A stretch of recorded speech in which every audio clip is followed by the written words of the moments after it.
जननी जन्मभूमिश्च स्वर्गादपि गरीयसी।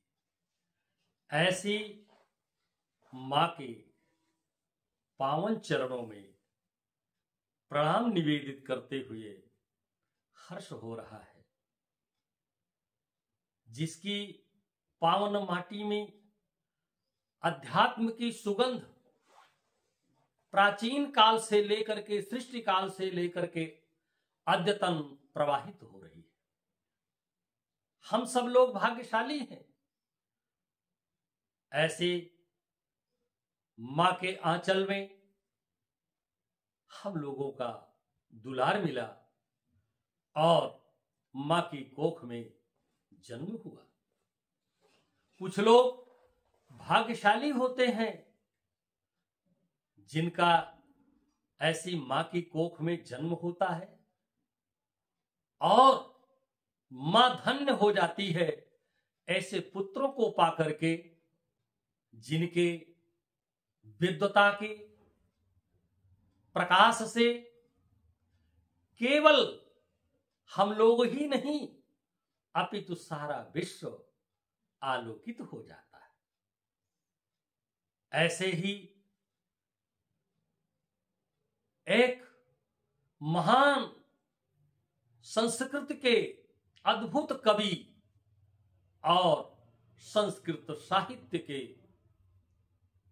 प्रणेता, अद्भुत विद्वान, प्रथम कवि, आदि कवि के नाम से जिनको जाना जाता है विश्व में, हुए हैं वाल्मीकि जी।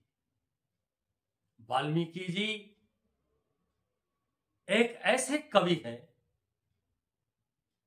जिनके विषय में हम ये कह सकते हैं कि अगर विश्व में काव्य की धारा कहीं प्रस्फुटित हुई है सर्वप्रथम, तो वह भारत की धरती के मां के इस लाल के मुखार बिंदु से हुई, और वो भी श्लोकबद्ध।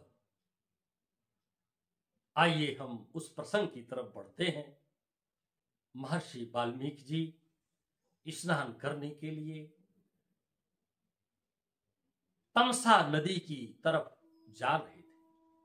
तमसा के पावन जल को देख करके उनका हृदय हिलोरे लेने लगा और उनके साथ में उनके शिष्य भारद्वाज जी थे। वो भी एक महान मुनि थे। वाल्मीकि जी ने भरद्वाज जी से कहा, भरद्वाज जी, तमसा नदी के इस पावन जल को देख करके स्नान करने की मेरी प्रबल इच्छा हो रही है। इसी वार्तालाप के बीच में क्रौंच पक्षी का एक जोड़ा दिखाई देता है, वृक्ष की ढाल पर बैठे हुए। एक बहेलिया आता है और अपने बाण से उस क्रौंच पक्षी के नर पक्ष को घायल कर देता है और वो खून से लथपथ हो जाता है। दोनों ऐसी क्रिया में थे, रति क्रिया में लीन थे, जिनको मार करके बहेलिये ने जघन्य अपराध किया। और उसी समय वाल्मीकि जी के मुखार बिंदु से यह प्रथम श्लोक, विश्व का यह प्रथम, विश्व की काव्य की पंक्ति उनके हृदय से प्रस्फुटित हो गई और उन्होंने अभिशाप दे दिया उस व्याध को। और वो कहने लगे, उनके हृदय की जो स्पष्ट अनुभूति थी वो निकल करके सामने आई। मानिषाद प्रतिष्ठाम त्वम गमा शाश्वती समा यत क्रौंच मिथुनादरेकम वधीय काम मोहितम। हे व्याध, हे बहेलिये, इस पृथ्वी पर तू बहुत दिन तक प्रतिष्ठा को मत प्राप्त कर, ख्याति को मत प्राप्त कर। मां निषाद प्रतिष्ठान त्वम गमा शाश्वती समा यत क्रौंच मिथुनाद एकम वधीह काममोहितम।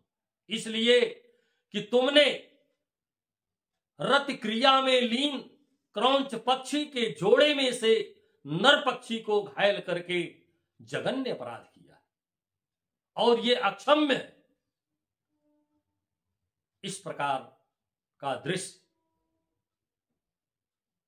हमें यह प्रेरणा देता है कि हमारे देश के ऋषि, मनीषी, महर्षि दूसरों के दुख को देख करके किस तरह से उनके हृदय में एक करुणा की आवाज प्रस्फुटित हो जाती थी। ये तो पक्षी की बात है। जब पक्षी के साथ इस तरह का ऋषि महर्षियों का व्यवहार रहा है तो हमारा देश ये संदेश देता है कि हमने केवल भारत की धरती तक सीमित रह करके ही नहीं, पूरे विश्व के सचराचर संपूर्ण जगत के प्राणियों को पूजने का, उन्हें आदर देने का, उन्हें सम्मान करने का, उन्हें अक्षुण्ण रखने का संदेश दिया है।